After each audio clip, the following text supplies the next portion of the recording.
কখনো ভাবেছেন কি সামাজিক বাণিজ্য এবং ই-কমার্সের মধ্যে পার্থক্য কি? এটি ডিজিটাল জগতে ঘুরে বেড়াচ্ছে এমন একটি প্রশ্ন যা আলোচনা নিয়ে ঘোরাঘুরি করছে। উভয় শব্দেই আমাদের ক্রমবর্ধমান অনলাইন জীবনধারার সাথে জড়িত, তবুও তারা পৃথক পরিচয় বজায় রাখে। এবং আসল কথাটা হলো, এই সীমাগুলি কিছুটা অস্পষ্ট হতে পারে, তাই না?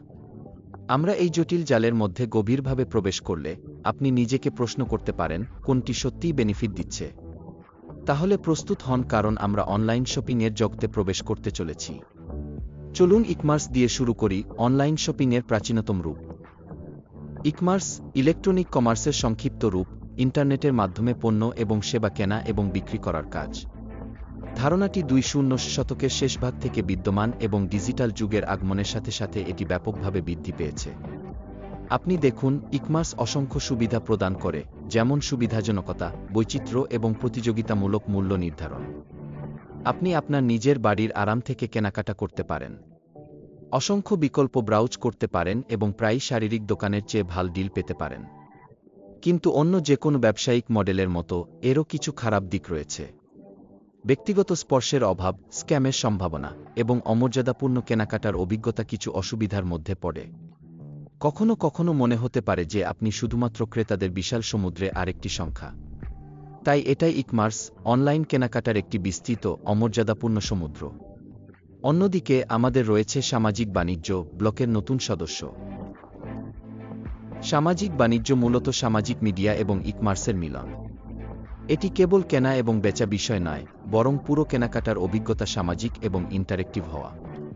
কল্পনা করুন, আপনার সামাজিক মিডিয়া ফিড স্ক্রল করছেন, দেখেছেন আপনার বন্ধু একটি পণ্য কিনেছেন, তাতে ক্লিক করেছেন এবং ভোলা, আপনি একটি কেনাকাটা করেছেন। সামাজিক বাণিজ্য অত্যন্ত দ্রুত গতিতে বিকশিত হয়েছে, যা মূলত সামাজিক মিডিয়া প্ল্যাটফর্মগুলির উত্থান এবং বিস্তারের জন্য ধন্যবাদযোগ্য। এটি আপনার আঙ্গুলের তলায় একটি ব্যস্ত এবং প্রাণবন্ত বাজারের মতো অনুভূতি প্রদান করে, যা কেনাকাটার সময় একটি ব্যক্তিগতকৃত এবং সমবায় কমিউনিটির অভিজ্ঞতা সরবরাহ করে। আপনি সরাসরি ব্র্যান্ডের সাথে জড়িত হতে পারেন, আপনার বন্ধুদের থেকে সুপারিশ পেতে পারেন এবং এমনকি লাইভ সেলিং ইভেন্টগুলিতে সক্রিয়ভাবে অংশ নিয়ে বিভিন্ন মতামত ও পরামর্শ শেয়ার করতে পারেন।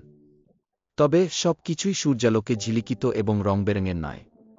গোপনীয়তার উদ্বেগ, নীতিনির্দেশের অভাব এবং বিভ্রান্তিকর তথ্যের সম্ভাবনা কিছু নেতিবাচক দিক হিসেবে উপস্থিত থাকতে পারে।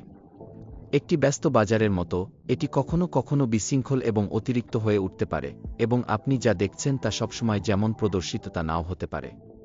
এবং তা আমার বন্ধুদের, সেটাই সামাজিক বাণিজ্য, ইন্টারেক্টিভ কেনাকাটার একটি ব্যস্ত বাজার। এখন আমরা উভয় ক্ষেত্র সম্পর্কে জানি, এটি সময়ের দ্বন্দ্বের প্রতীক হয়ে দাঁড়িয়েছে, ই-কমার্স বনাম সামাজিক বাণিজ্য। ধন্যবাদ। সুবিধার দিক থেকে উভয় প্ল্যাটফর্মেই বাড়ির আরাম থেকে কেনাকাটার সুযোগ দেয়। তবে সামাজিক বাণিজ্য কেনাকাটাকে সামাজিক মিডিয়া অভিজ্ঞতার সাথে একত্রিত করে, এটিকে আরও মসৃণ ও আকর্ষণীয় করে তোলে। মূল্য নির্ধারণে ই-কমার্স বিস্তৃত বিকল্প প্রদান করে, যেখানে সামাজিক বাণিজ্য বিক্রেতাদের সাথে সরাসরি আলোচনার সুযোগ দেয়, যা ভাল ডিলে আনতে পারে। ই-কমার্সের কেনাকাটার অভিজ্ঞতা সাধারণত লেনদেনমূলক, সামাজিক বাণিজ্যে আরও কমিউনিটি চালিত ও ইন্টারঅ্যাক্টিভ হয়, তবে তথ্য শেয়ারে গোপনীয়তা উদ্বেগ হতে পারে।